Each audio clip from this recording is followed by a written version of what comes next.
আসসালামু আলাইকুম। শীত চলে যাচ্ছে, অথচ খেজুরের গুড়ের ক্ষীর রান্না করা হলো না।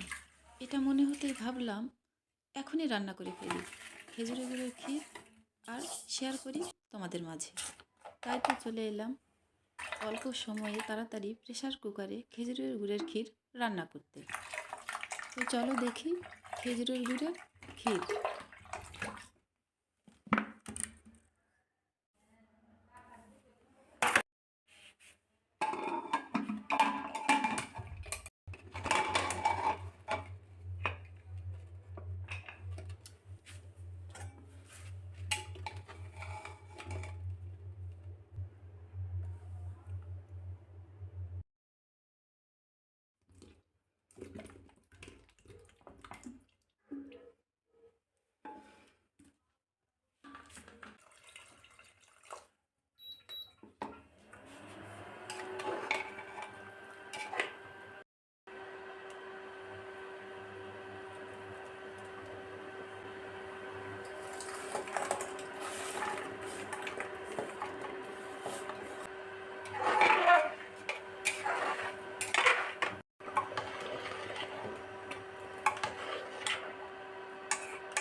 ক্ষীর রান্না করা শেষ, দেখতেও খুব সুন্দর হয়েছে।